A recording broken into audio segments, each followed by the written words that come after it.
Our higher power removed the obsession for alcohol in step 1. We know now in step 7 that God can and will, if He is sought, that He is all-powerful and can remove our shortcomings. The only thing stopping us is ourselves.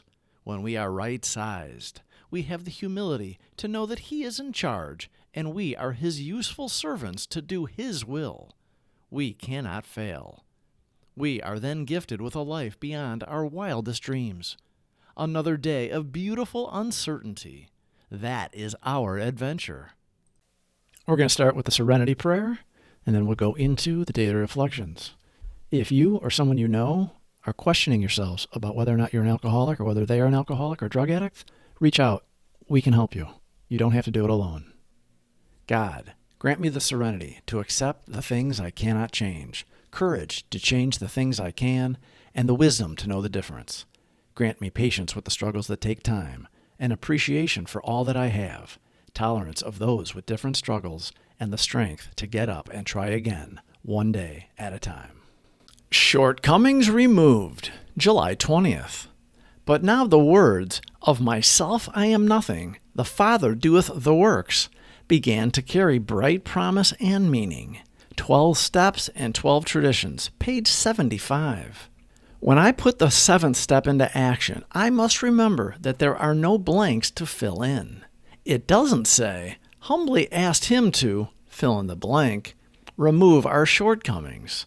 For years, I filled in the imaginary blank with, "Help me," "Give me the courage to," and "Give me the strength," etc. The step says simply that God will remove my shortcomings. The only footwork I must do is humbly ask, which for me means asking with the knowledge that of myself I am nothing. The Father within doeth the works. The great paradox of getting sober in Alcoholics Anonymous is that when we started, found our way into the rooms, we thought we had to do all sorts of difficult work and it would be a constant battle. We found out it is exactly the opposite. It is no real effort at all after we go through the uncomfortable period of being vulnerable and adjusting to having a higher power in our lives that we rely on absolutely. We work the steps in order. They put them in order and numbered them for a reason. They build upon each other. It is a cumulative effect. If we do an inventory without having a foundation in God, we will not be truly honest with ourselves or another, and we won't believe we will get the relief by doing it. We may do it to the best of our faithless ability, but it will be mechanical at best, and without the spiritual aspect, will have very little lasting effect. The 7th step is where we make the change in our attitude, which permits us, with humility as our guide, to move out from ourselves toward others and toward God. The whole emphasis of step 7 is on humility. It is really saying to us that we now ought to be willing to try humility in seeking the removal of our other shortcomings. Just as we did when we admitted that we were powerless over alcohol and came to believe that a power greater than ourselves could restore us to sanity. If that degree of humility could enable us to find the grace by which such a deadly obsession could be banished, then there must be hope of the same result respecting any other problem we could possibly have. We hear how our program isn't for someone who wants it or needs it. It is for those of us who do it. We do the program.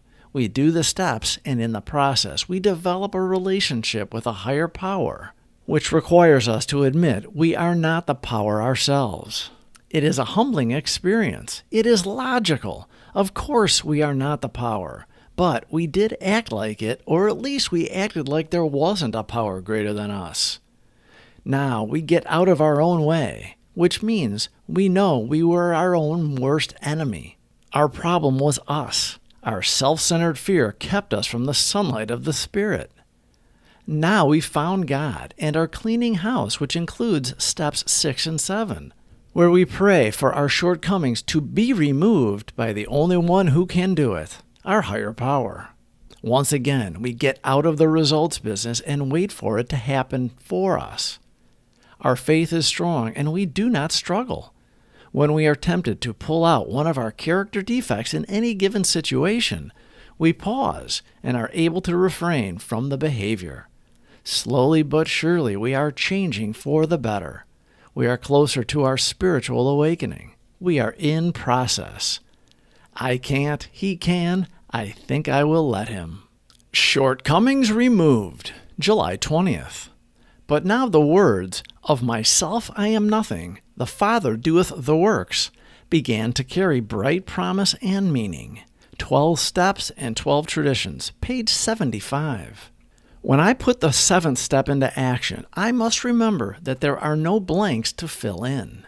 It doesn't say, "Humbly asked him to," fill in the blank, "remove our shortcomings." For years, I filled in the imaginary blank with, "help me," "give me the courage to," and "give me the strength," etc. The step says simply that God will remove my shortcomings. The only footwork I must do is humbly ask, which for me means asking with the knowledge that of myself I am nothing. The Father within doeth the works. Please subscribe for more videos. Thank you for watching.